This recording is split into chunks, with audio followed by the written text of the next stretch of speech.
everybody, welcome to another Common Grounds Meet the Members. For those that don't know me, I'm Jo Stevens and my business is Quirky Habits and I'm the coordinator of Common Grounds, though I do have many different other businesses as well. I'm a bit of a crazy person. I like doing lots of different things and that's why I'm quirky. But today is not about me. Today is about meeting one of our Common Ground members, Elle. Hi, Elle. How are you, love? Hi, I'm good. How are you? I'm great, thank you. Elle, do you want to introduce yourself and tell everybody who you are and your business name, please? Yeah, I am Elle, as Joe mentioned. My business is Elle Embers, and I identify as a soul therapist. So I work in energy healing and help you kind of reignite the spark within your heart. Oh, that sounds very interesting. Can you elaborate just a little bit more? What does that mean? Yeah, so, when we come into the world and we're little kids, we grow up with this kind of fearlessness and come in with this overwhelming sense of confidence. We're 10 foot tall and bulletproof and ready to jump off the roof in our Superman cape. Absolutely. But conditioning kind of comes into play and we kind of end up losing that authenticity, that spark that we have. And I'm all about really reigniting that spark and finding it again and rediscovering who you are underneath the conditioning, underneath the limiting beliefs that have been pushed on you by society or environments or situations. So, yeah, we're kind of just coming back to your authentic self. So what does that entail? So what is that and how do you, soul therapist, cosmic channeling, can you explain that? I love, like, let's be honest, everybody's going to go, oh, that's really woo-woo. And I love woo-woo stuff. And I think the problem is that half the time is people are afraid of it. Yeah. They want to discover it, but they're afraid of it. It's not really woo-woo. It's just channeling into ourselves. So can you tell us just a little bit more about what that is? Yeah, look, I totally understand that point of view because I myself grew up a little bit scared of what I could do. So I grew up with psychic and mediumship abilities from about the age of 4 is the earliest I remember. And this scared me. It scared my parents, it scared other people. And it was kind of like, well, you might want to keep this on the down low. Like, let's not tell everyone, their dead grandmother's trying to communicate with them, or like, this person's lived this before in a different lifetime. So it's very understandable. And that's why I started my podcast last year, Cosmic Curiosities, to dive into people's curiosities around the woo stuff Yeah. and not be overwhelmed and feel safe to ask questions and dive into different modalities. But I myself, I am a past life regressionist, a theta healer, a cosmic channeler, and a Reiki healer, among many other things in my toolkit. But those are the main ones. And the reason that I kind of fell into this was repressing who I really was as a kid and a young adult, and then feeling like I was never really complete and I never really belonged. And there was always something missing from me. And I found out that I had actually lost a part of myself in a different lifetime and it never came back. I was losing a part of my soul, in a matter of speaking. Yeah. So how did so for that, like say for that story, if that was a client, what would the journey be for them, or what was the journey for you to Mhm. discover that? Yeah. So for me, I went and had a past life regression and found out how I'd lost a part of my soul and was able to actually go and reclaim it and bring it back. So when I came out of my regression, I was just, off like a bullet. Like nothing could stop me. I was like, this is what it feels like to be alive. This is what it feels like to be whole. Yeah. And it was the first time I ever felt anything close to that. And so that made me really step into, coming into my abilities as a trance channel, as an energy healer, and so on and so on. But if a client is going through a similar sort of situation, past lives interfere with our current life so much more than what we think they do.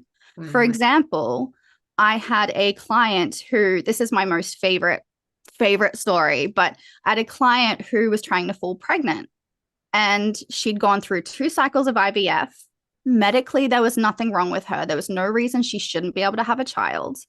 And she just couldn't fall pregnant. So she was like, what's going on? Like, what is the blockage here? So she ended up having a past life regression. We found out in her past lives that she had lost her child in a past life. Wow. And her soul had kind of held on to that trauma and she'd embodied it in this lifetime. So her body was literally not letting her have a child, thinking, if you don't have a child, there's no possibility you could lose it. Feel that pain. So so there's no way you could go through that pain again. But she's, wanting to have a child more than anything. And that's not what she wants to do in this life. So we went through a release process in her regression. She now has, I think, a 9-10-month-old baby girl, and she fell pregnant exactly 6 weeks after her regression. Oh my goodness, that's just so exciting. I love that.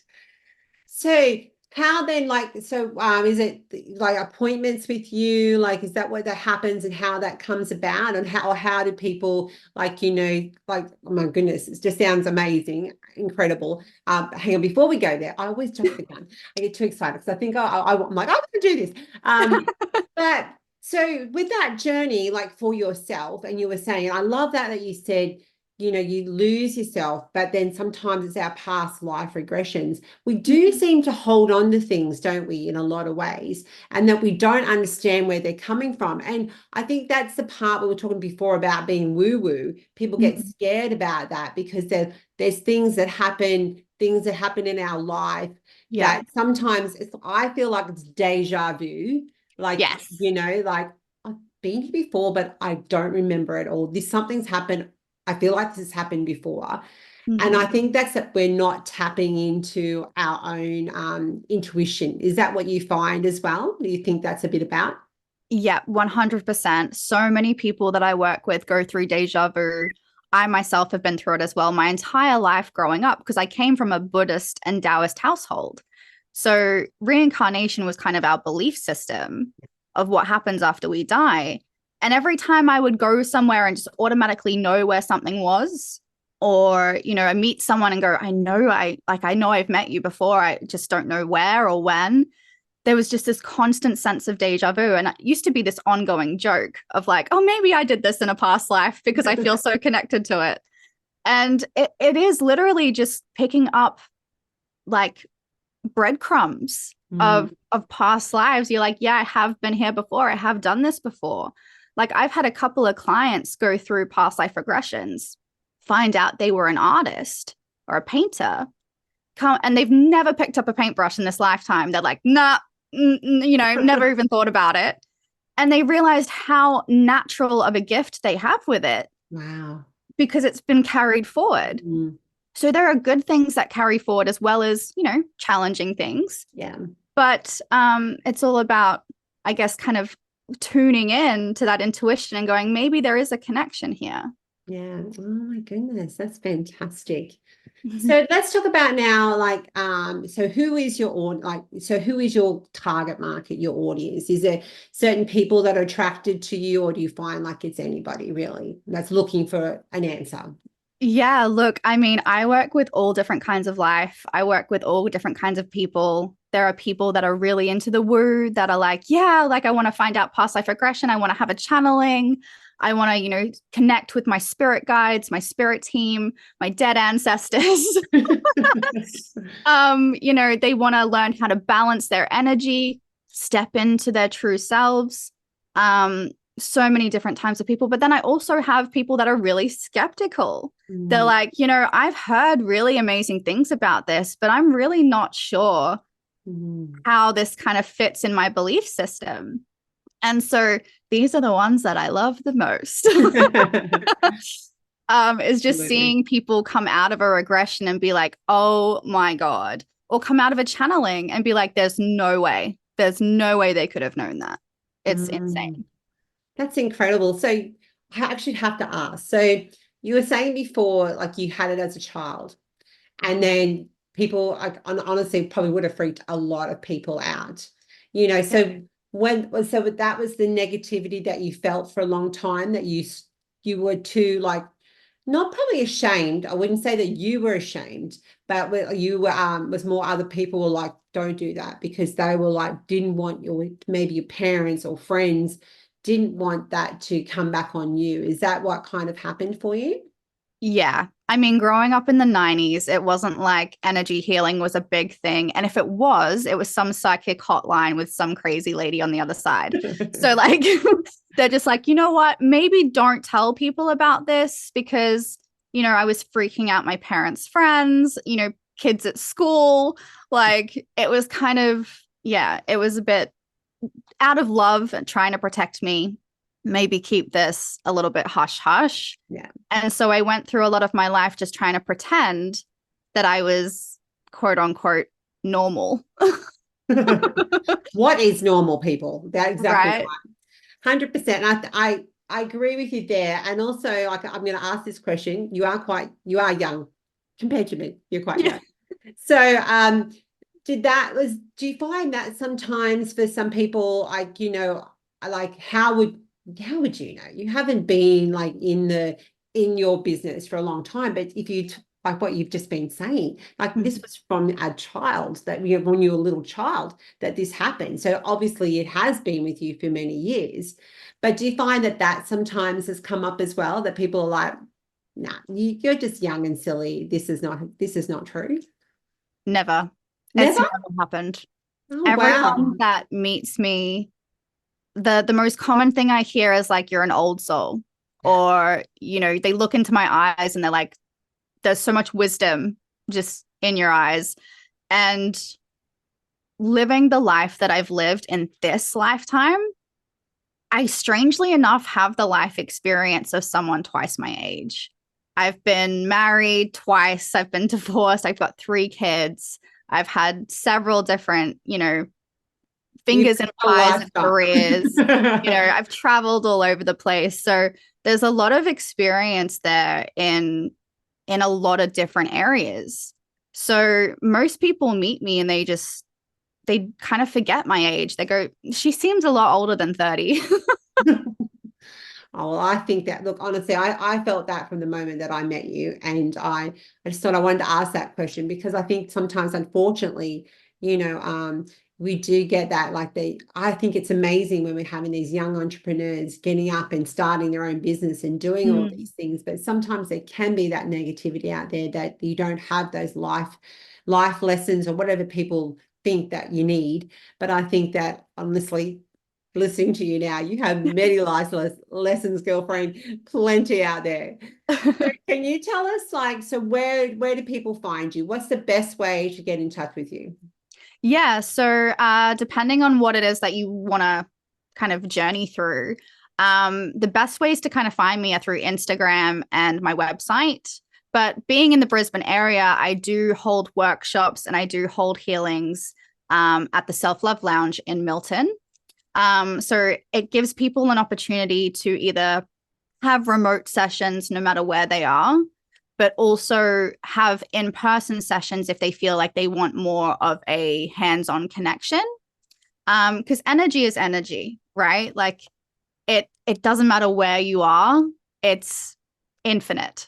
Yeah. So healings that are remote hold the same energy, the same power as something in person, but it's based on preferences. Yes. Some people feel like, oh, I feel more comfortable in my own environment. And then some people are like, I want the whole experience. Yeah. I want to be, hands-on, experience everything. So it's up to them. Yeah. Awesome. Well, I will make sure that I actually share all your links, social media links as well. That'll be on our website. You can find that at the Common Grounds Brisbane website, and we're on Facebook and Instagram as well. You can find us there. So I'll make sure I share all of that on there. Elle, let's finish today. Do you actually have a piece of advice that you would offer our listeners today? Yeah. So the thing that's coming up for me at the moment is people thinking that they are looking at one avenue of well-being or health. Mm-hmm. So a lot of people look at a physical element. They go to the gym every day. They eat well. Some people look at the mental side of things and they meditate and, they do relaxing breaths and things like that. But to look at ourselves in a holistic way, we have to consider the physical, mental, emotional, and energetic, because that is what creates everything into flow. So something that I would, advise in that situation is to find what you are doing in each one of these elements for yourself. And a lot of people, at the moment, there's so many people that are giving themselves these made up excuses of like, I don't have the time to eat well. I don't have the time to meditate. I don't have the time to do an energy healing and clear any blockages. But we do have the time. It's just whether we consider ourselves a priority. And we are here as humans with such beautiful potential to experience everything there is in life. And if we're standing in our way and telling ourselves these excuses of, I don't have the time, I don't have the money, I don't need it, I'm fine. Fine isn't thriving. We're meant to be living the most of this life. So I reckon take 5 minutes, figure out where you're sitting in each one of these categories and maybe what feels aligned to you to move towards to be in more of a state of thriving in this life. Oh, I love that. And I agree with you totally. I think that we don't put ourselves first enough, and we need to take that time, because it's so true. Like if you have families or whatever you have, you actually have to take care of yourself first in order to take care of others. So thank you for that. I love that. And I've really enjoyed this today. It's been so fun. Like I get to see you when you come to our Common Grounds meetings, but we never really got to chat very well. So now I know a lot more about you, which I'm so excited about. So thank you so much for this opportunity today and sharing your journey with us. And thank you all so much, and have a great day. Thanks again, Elle. Thank you. See you later, everybody.